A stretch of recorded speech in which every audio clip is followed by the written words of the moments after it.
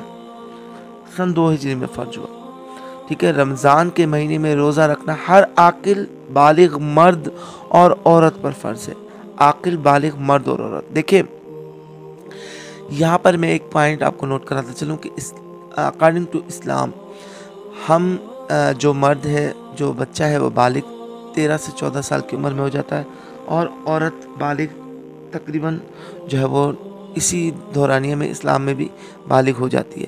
لیکن rules of regulation Pakistan کے خلاف 18 سال کی ایج میں لڑکا اور لڑکی بالغ ہوتے ہیں، لیکن آپ کے اوپر روزہ فرض، اسلامی حساب سے روزہ فرض ہو جاتا ہے یہاں پر، تو آپ روزہ رکھ سکتے ہیں۔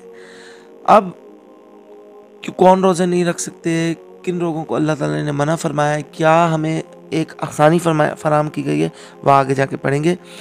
ہر بالغ عقل رکھنے والے مرد پر اور عورت پر روزہ فرض ہے۔ روزے میں نماز اور زکوٰۃ کی طرح نہ صرف حضور اکرم صلی اللہ علیہ وسلم کی امت پر بلکہ اس سے پہلے انبیاء اکرام کی جتنی امتیں گزری ہیں ان سب پر روزے فرض کر دیے گئے ہیں۔ دیکھیں، کوئی یہ نہ سوچے کہ صرف ہم پر روزے فرض کیے گئے تھے، نہیں، جو بھی نبی گزرے ہیں اس دنیا میں ان سب کے امت کے اوپر، ان سب کے لوگوں کے اوپر جو ان کو لوگ عطا کیے گئے تھے، جنہیں امت کہا جاتا ہے، ان سب پر روزے فرض کیے گئے تھے۔ لیکن فرق یہ ہے کہ کن امت پہ مہینے کے روزے فرض کیے گئے، جیسے عیسائیوں پہ 40 دن کے روزے ہیں، تو مختلف روزے مختلف کرائٹیریا میں فرض کیے گئے تھے، جیسے ہم پر 30 دن کے روزے فرض کیے گئے ہیں۔ اب سورہ بقرہ میں اللہ تعالیٰ کیا فرماتے ہیں روزے داروں کے لیے؟ مومنو، تم پر روزے فرض کر دیے گئے ہیں جس طرح تم سے پہلے لوگوں پر فرض کر دیے گئے تھے تاکہ تم پرہیزگار بن جاؤ۔ اللہ تعالیٰ نے کیا فرمایا کہ مومنو تم پر روزے فرض کر دیے گئے، تم یہ مت سوچو کہ صرف ہم پر ہی فرض کر دیے گئے۔ شیطان ہمارے دل میں یہ خیال ڈال سکتا ہے کہ ہمیں بھوکا رکھا جا رہا ہے، ہم سب اپنی جو ہے نا